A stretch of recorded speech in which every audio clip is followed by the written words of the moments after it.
Coming up next on The Voice of Alabama Politics, buried in a pauper's grave. Also, a new law to make murderers of women. And Barry Moore wants to make an assault rifle a national symbol.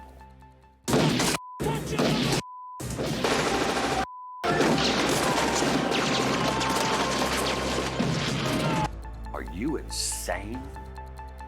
All this and much, much more coming up next on The V.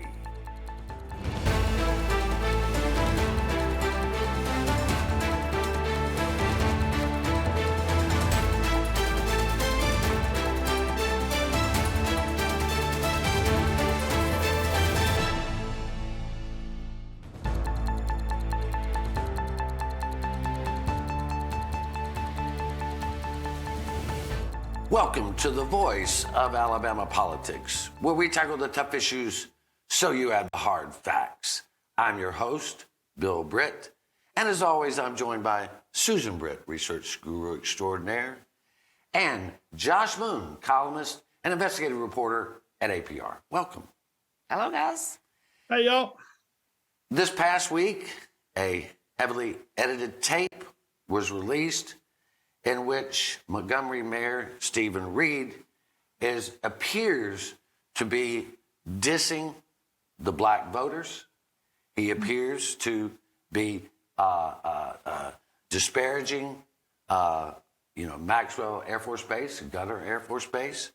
He seems to be saying everything that people are afraid that politicians do and say in privacy.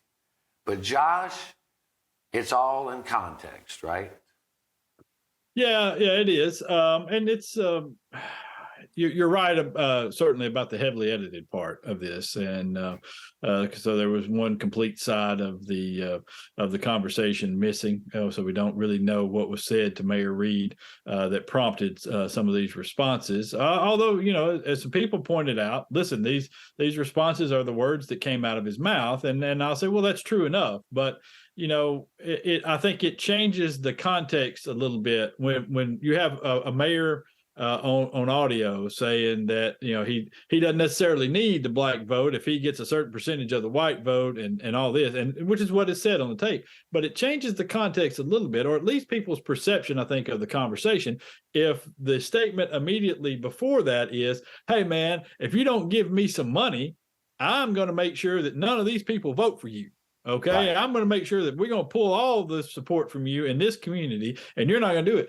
The response back to that then is an angry, "Well, okay, I don't need them if I do this," and that changes the context of it. Now, again, that's a hypothetical, and I'm not saying that's what took place here. Okay, I'm not trying to disparage Charles Lee, who apparently made this tape, or any of the other folks involved in it. I'm just saying, I'm just giving an example of why the context does matter in this instance. Well, Susan, I think for one of the things that, when we initially listened to the tape, we thought, oh my goodness, this is just awful. Mm-hmm. And if you really think about the things he said, a lot of them are not true. They are true. They just don't sound good when you say them out loud. Right. But then he held a press conference, and it was a very forceful, aggressive press conference. Mm-hmm. And I thought he did himself some good.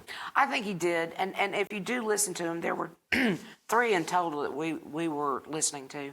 You can tell they're heavily edited. That's something we noticed when we were listening to them. And as Josh says, I think the context is all of it. And he explained a lot of it in his press conference, saying that, this was someone who was, in his words, was seeking money for a 501c3 or 4. That they had been receiving before, but he had said no. And when threatened, this was his response. I'd really love to hear, the entire conversation here, to be able to judge for myself what I think actually happened there, as opposed to what somebody with a alleged agenda had edited down for me to hear. I mean, Josh, there's no doubt that whoever released that tape, edited that tape, wanted to embarrass Stephen Reed for political purposes. It would appear so to me. What are your? Yeah, Yeah, it's. I think that there's no question about that. I mean, we're talking about a tape that's 3 years old, and it pops out during an election year. I mean, come on. I think we can. It doesn't take somebody deeply involved in politics to figure out kind of what's going on with this. And ever since Reed has been mayor, and they have seen a more progressive approach to the way the city is run. And listen, I liked Todd Strange, who was before Mayor Reed. I liked Bobby Bright, who was before Todd Strange. I felt both of them moved the city forward and were more progressive. Each one was more progressive than the last. And but I think they haven't really seen anything like Stephen Reed. And I think that's causes a problem. And a lot of it has to do, let's be honest, he's the first black mayor of Montgomery. A city that is steeped in racial issues and problems and history. And so you still have a lot of those same old feelings that are there. And I think that lends itself to a group of people who want to move out the first black mayor and possibly move in, an older conservative white guy. Yeah. Well, I don't doubt that's the case. Again, the salty language was bad, but in the age of Trump, salty language in the office. In the age of Trump, that was minor salty language, okay? Let's be honest here. Yeah, that's the stuff you really might hear in a locker room, Right. Well, I got to go on to this next subject because I think this is important. The United States of America has a national bird, the bald eagle. It has a national a mammal, actually, which is the American bison. Mm-hmm. And it has other symbols of our nation.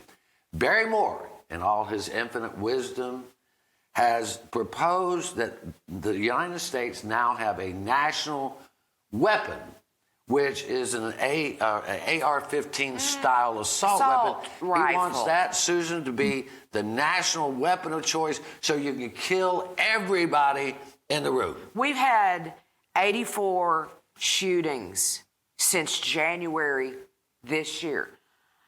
Barry, why don't you just go ahead and put all the images of the schools and all of these places where we've had the mass shootings, put those behind the AR-15 so that we get a context of what it actually stands for. Other than being just an idiot, Josh, I truly believe these people like Barry Moore hate America. They hate the United States of America to their core because they don't want to accept the America we live in and that has gotten better over the years, not worse. When they talk about make America great again, point to me the time in history where America was greater than it is today. Yeah, greater for everybody. And make sure you include that. Greater for everybody. Yeah, okay. Right. But I think they hate America.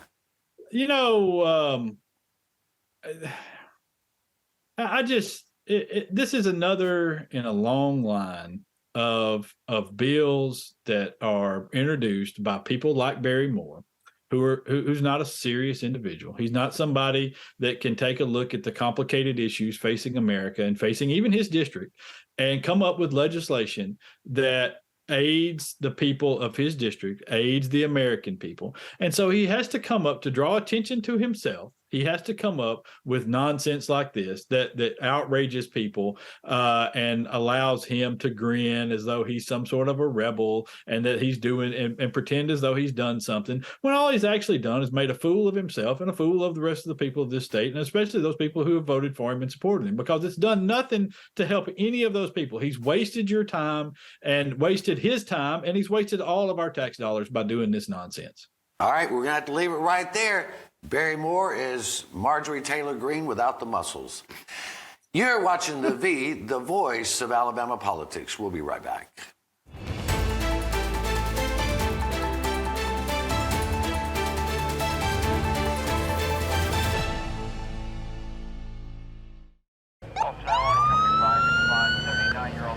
Speed is one of the biggest factors in a fatal car crash. Your car stops, but your body does not stop at the same time. Your body keeps going, and that could be running into your seatbelt, that could be hitting the airbag. Something has to stop it, and unfortunately, it's something very hard. There have been times that we've come upon accidents where if people weren't speeding, they'd probably still be alive today. It's truly dangerous, and it puts everybody at risk. There's just no point to it. This kind of stuff has got to stop. My dog Jupiter is frightened when I climb too high, the owl said.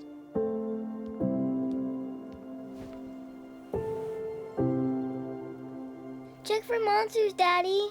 I did, honey. There are no monsters. You're perfectly safe.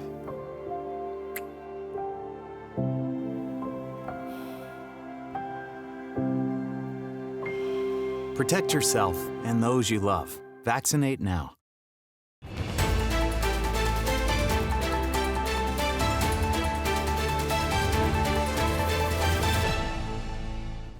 Welcome back to the V, the voice of Alabama politics. You know, fentanyl is a big problem in the state of Alabama. The legislature plans on addressing fentanyl as a drug crisis. Now, how they handle it's going to be the key. I mean, Susan, if you look back at the history of drug wars in the United States, they have been a losing proposition for over a half a century.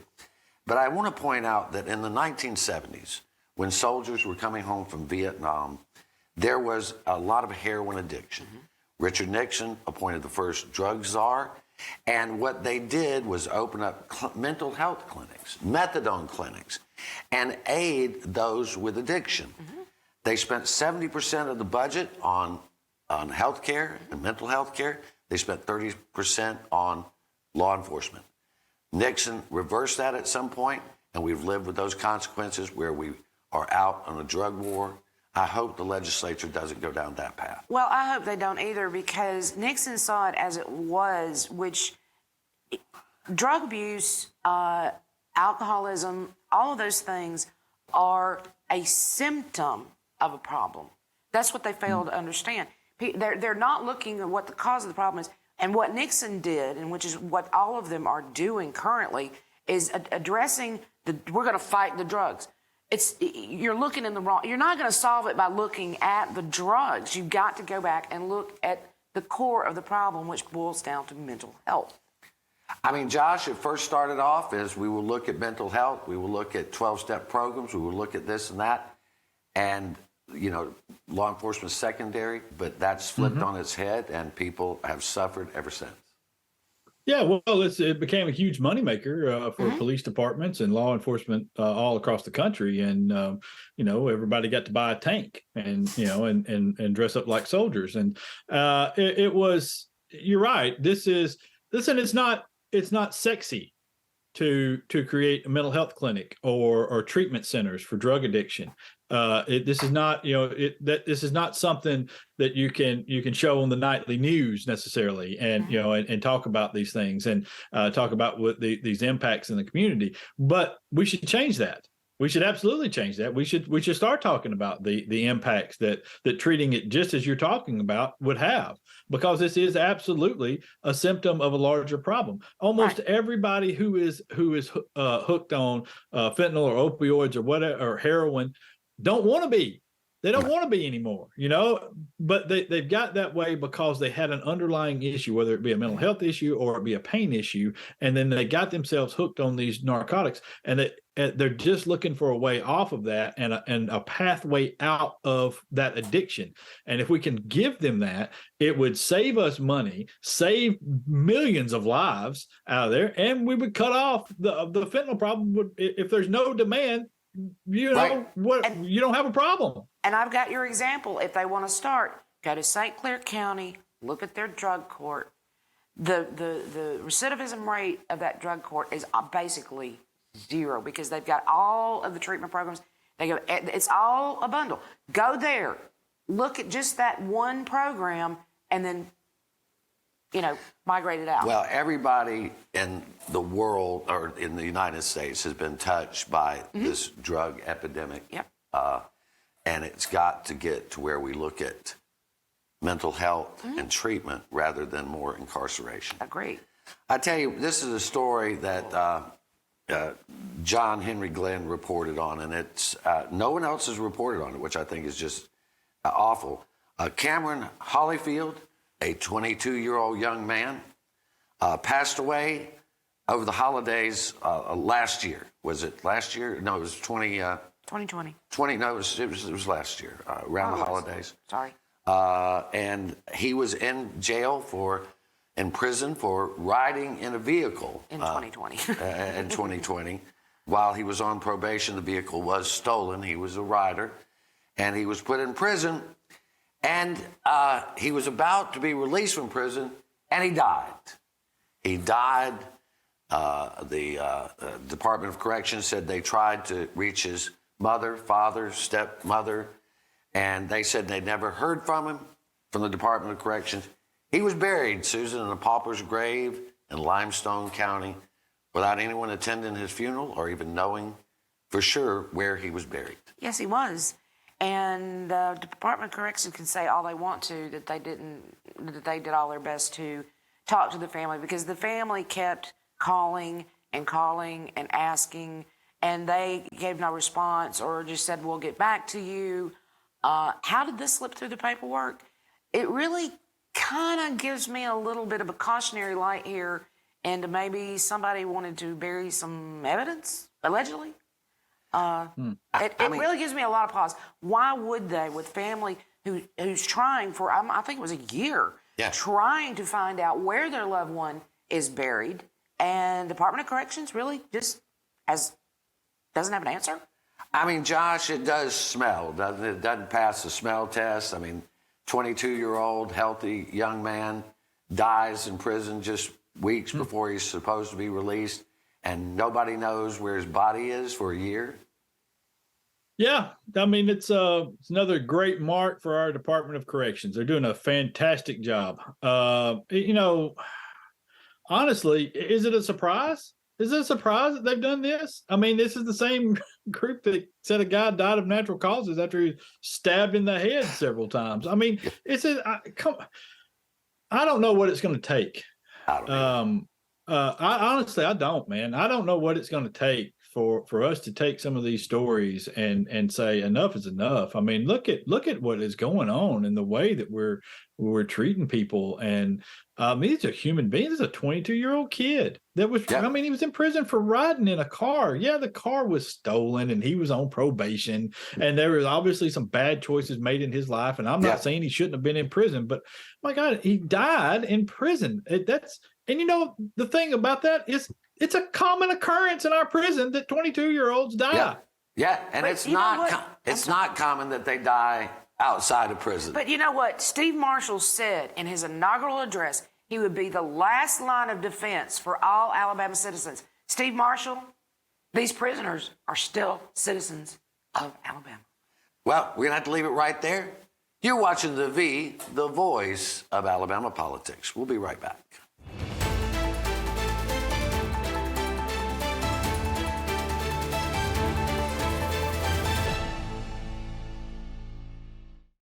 There was an old woman who lived in a shoe.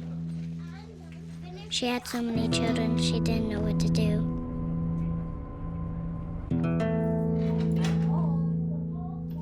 She gave them some broth without any bread and kissed them all soundly. Lights out. Good night. And put them to bed. Hunger is a story we can end. End it at feedingamerica.org. Throughout my career, I've seen many crashes, and a lot of the fatalities are from people who haven't worn their seatbelt. Cars have rolled over multiple times. I've had people end up in lakes, ravines. I've been looking for people in the woods for a couple hours before. Usually just about every bone in their body is broken, their organs have ruptured, and typically they die. You want to save a life, just simply click a button and put that seatbelt on. Seatbelts really do save lives.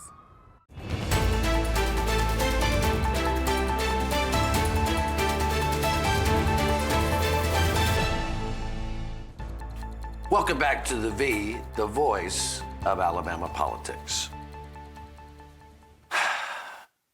For years and years and years, the pro-life movement has told us that this was about the children and the mother's health. This was not about prosecuting women. The Dobbs decision has left it up to the states to make the decision on whether abortion is legal or illegal. Now, there's a lot of nuances here, But one of the things that is not nuanced is that Republican State Rep Ernie Yarborough has announced a bill in which, if it passes, it will change the criminal code of Alabama, Susan, so that women who have abortions will and can be prosecuted as murderers. It will make, once and for all, it clear that there are some folks, especially in the Republican Party, who do want to punish women for having an abortion. Now, we can agree with, whether it's pro-life or pro-choice, we can take our stand there. I think making murderers out of women is just heinous idea. It absolutely is. I mean, let's call ridiculous, where it is ridiculous. And this is stinking ridiculous. What this tells me is that, yes, they've taken the pro-life banner as far as they can take it. They've taken it. And there's just, they're just trying to still hang on to these little pieces and try to just keep it going. Murder? Seriously?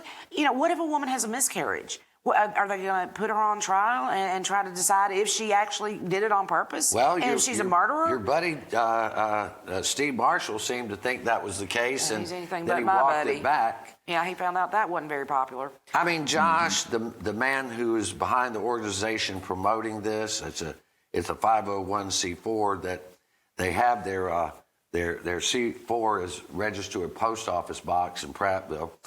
It's called End Abortion Alabama.